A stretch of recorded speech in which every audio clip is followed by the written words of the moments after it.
సంవత్సరాల్లో 2 సంవత్సరాల కోవిడ్ వల్ల మనం అంతా ఇబ్బంది పడ్డాం. కరోనా వల్ల మనకు నికరంగా మిగిలింది 3 సంవత్సరాలు. ఈ 3 సంవత్సరాల్లో మనకు మున్సిపాలిటీకి 140 కోట్ల రూపాయల నిధులు మంజూరు చేసినారు. మనం దాదాపు 55 నుంచి 60 కోట్ల రూపాయల పనులు ఇప్పటికే పూర్తి చేశాం.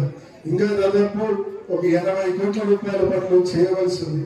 ఆ పనులు కూడా తప్పకుండా మళ్ళీ మన గవర్నమెంట్ ఫామ్ అయిన సంవత్సర కాలంలోనే పూర్తి చేసి మున్సిపాలిటీలో ఎక్కడ కానీ రోడ్ల విషయంలో, ట్రైన్ల విషయంలో కంప్లైంట్ లేకుండా చేసే బాధ్యత మేమందరం కూడా తీసుకుంటామని చెప్పి కూడా మేము తెలియజేస్తా ఉన్నాం.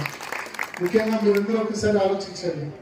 ఆనాడు దివంగత ముఖ్యమంత్రి డాక్టర్ వైఎస్ రాజశేఖర రెడ్డి గారు మరి 4% రిజర్వేషన్ ఇస్తేనే, మీకు రిజర్వేషన్ ఇస్తేనే విద్య ఉద్యోగాల్లో మీకు తగిన రిజర్వేషన్ ఉంటేనే మీరు అన్ని రకాలుగా డెవలప్ అవుతారని చెప్పి ఆ రోజు రాజశేఖర్ కూడా తెలియజేస్తారు.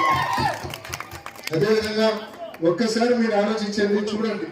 ఇవాళ ఒక పక్క ఎన్డీఏ కూటమి, ఒక పక్క వైఎస్ఆర్ కాంగ్రెస్ పార్టీ, ఎవరు మీకు అధిక ప్రాధాన్యత ఇచ్చారో ఒక్కసారి చూడండి. ఇవాళ ముస్లిం అయినా, హిందూ అయినా, క్రైస్తవుడైనా, ఎవరైనా ఇది నా పార్టీ అని చెప్పి గర్వంగా చెప్పే పార్టీ వైఎస్ఆర్ కాంగ్రెస్ పార్టీ. ఇవాళ చూడండి, ముస్లిం సోదరులకు 7 ఎమ్మెల్యే టికెట్లు రాష్ట్ర ఆయన సన్నిహితులందరినీ, మహబూబ్ బాషా అన్న ఆయన సన్నిహితులందరినీ మనస్ఫూర్తిగా ఇవాళ పార్టీలు చేరిన సోదరులను, సోదరీమణులను మనస్ఫూర్తిగా వైఎస్ఆర్ కాంగ్రెస్ పార్టీలోకి ఆహ్వానిస్తా ఉన్నాం. హసన్ పార్టీలో జాయిన్ అయ్యేటప్పుడు ఒకే ఒక కోరిక కోరారు, ఒకే ఒకటి, నా వార్డులో రోడ్లు, నా వార్డు అభివృద్ధి. ఇదే నాకు ఇంత కొత్త ఆలోచన నాకు లేదని చెప్పి చెప్పారు.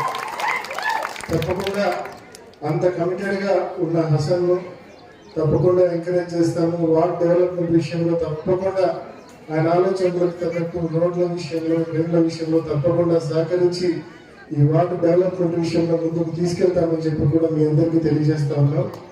ముఖ్యమంత్రి చెప్తారు, తర్వాత మళ్ళా పట్టించుకోవడమే విశ్వాసం కూడా ప్రజల్లో ఉంది. కాబట్టి తప్పకుండా మరి మాట మీద కట్టుబడి ఉండే జగనన్న ప్రభుత్వానికి అండగా నిలబడమని చెప్పి మీ అందరినీ మనం పేరును మనవి చేసుకుంటూ మరొకసారి చెప్తా ఉన్నా.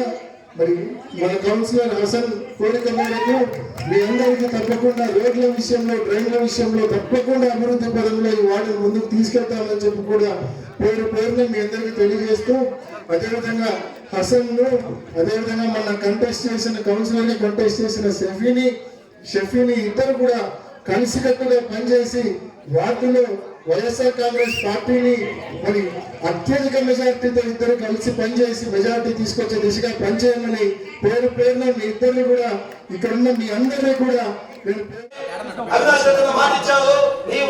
సంపూర్ణంగా నేను డెవలప్ చేస్తానని చెప్పేసి ఆయన మాట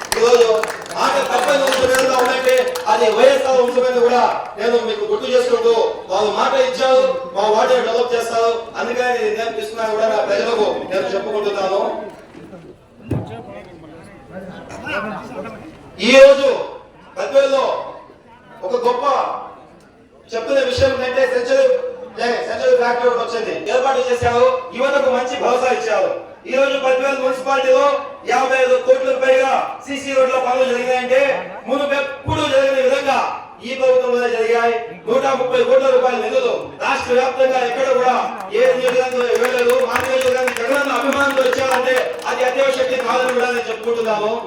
అదేవిధంగా సీమాంక్ హాస్పిటల్లో డయాలసిస్ సెంటర్ ఓపెనింగ్ కానివ్వండి, గొప్ప పనులు 20 సంవత్సరాలు పైగా అధికారాన్ని ఆయన అరిచేతిలో పెట్టుకున్నారంటే ఆయన ఎంతటి మహనీయుడో మనం అర్థం చేసుకోవాలా.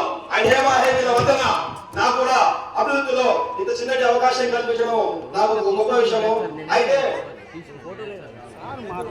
అయితే ఈ రోజు కూటమి పేరిట